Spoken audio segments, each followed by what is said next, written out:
Bienvenue dans la deuxième partie de ce Tout s'explique spécial shopping cadeau à quelques jours de la Saint-Nicolas, juste avant la Noël. Et parmi les cadeaux qui ont la cote en ce moment, ce sont les cadeaux électroniques. Vous savez, les smartphones, les tablettes.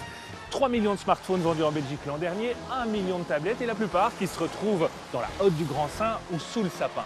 Mais tous ces cadeaux sont fragiles et on va vous donner quelques conseils pour prolonger leur durée de vie. En tout cas, on va essayer. Ne riez pas, Emmanuel, notre stagiaire, n'est pas plus soigneux avec ses téléphones.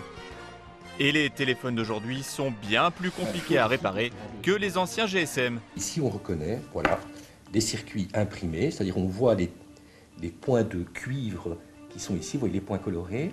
Et donc il y a moyen effectivement d'aller dessouder ces pièces qui sont embranchées là-dedans, qui sont connectées ici au clavier. Mais ici, on voit qu'il n'y a plus aucun circuit imprimé comme ici. Tout est intégré dans la structure. Donc il y aurait peut-être moyen de remplacer quelques pièces, mais ce sera évidemment beaucoup plus compliqué, puisque si vous avez un ennui à l'intérieur du circuit qui est intégré, il n'y aura plus moyen de réparer ce système. Conclusion, il vaut mieux éviter la casse. Et pour protéger votre joujou, Il y a des accessoires pour protéger son smartphone. Il y a des moyens de les protéger, tout à fait. Je peux vous montrer, hein. Par exemple, on a donc ici les coques de protection assez classiques qui permettent de protéger l'arrière et le contour. mais encore faut-il bien choisir la protection. Et parfois, mieux vaut mettre le prix. Donc tu vois Emmanuel, ici tu as deux coques, 10 €, 30 €. La coque, c'est pour amortir le choc. Pour ça, il faut ralentir la chute, ralentir le temps d'impact. Comment on ralentit? Les deux coques sont en plastique, c'est des polymères. Mais la qualité du plastique va être différente. Et donc ici, si tu testes celle-ci, tu verras qu'elle est relativement rigide, tandis que celle-ci, tu verras, elle est relativement souple et donc se déforme. Et donc, bah voilà le résultat. Et l'écran, eh bien ça se protège aussi. Soit un simple film protecteur qui va protéger par exemple en cas de griffe.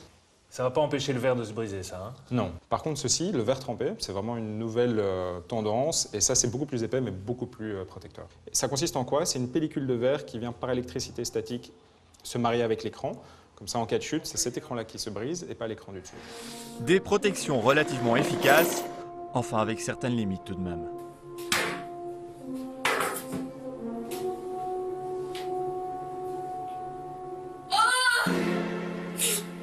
Mais pour que votre téléphone vous serve le plus longtemps possible, il faut aussi épargner la batterie et ça, bah, c'est pas gagné.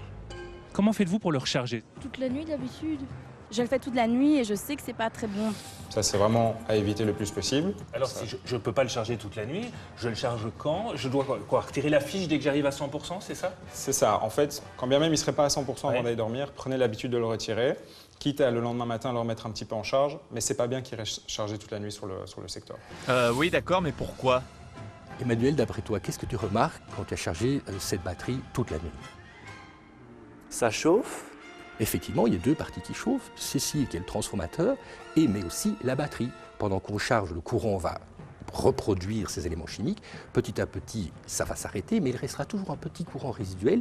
Et donc le courant va chauffer la batterie, détruire donc les éléments chimiques. Et ici, on a le petit transformateur qui chauffe aussi. Donc on a des pertes d'énergie ici, des pertes d'énergie là, et surtout là, ça va détruire les éléments chimiques qui composent la batterie.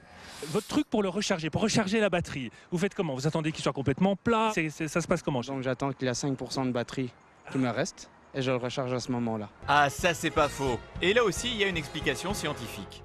Dans une batterie rechargeable, on va donner du courant pour refabriquer les éléments chimiques. L'ennui, c'est que premièrement, ce n'est pas efficace à 100%. Donc chaque fois qu'on recharge, on aura de moins en moins de matériaux chimiques. En plus, si on ne charge pas complètement et qu'on ne décharge pas complètement, on va utiliser qu'une toute petite zone de la batterie. Et ce qui reste va de toute façon se dégrader, même sans l'utiliser. Et donc c'est pour ça qu'on préfère décharger complètement une batterie et la charger complètement à chaque fois. Et si l'appareil tombe à l'eau alors, vous faites quoi? Je crois que je pleure et puis après je saute dans l'eau et je vais le rechercher. Et puis le mettre sur le chauffage, je pense. Et vous pensez que vous allez le récupérer comme ça? Non. Il faut éviter tout ce qui est sèche-cheveux, radiateur, le mettre en charge directement, ça c'est les pires réflexes à avoir. Le mieux, vous l'éteignez, vous enlevez la batterie si c'est possible. Ensuite, vous le prenez très simplement comme ceci. Vous prenez un sachet de riz blanc, on ferme le sachet pendant 72 heures. Et ça va absorber l'eau. Exactement. Et voilà, il n'y a plus qu'à attendre 72 heures avant de passer à table et évidemment avant de retrouver Internet pour pouvoir commander, pourquoi pas, la suite de mes cadeaux.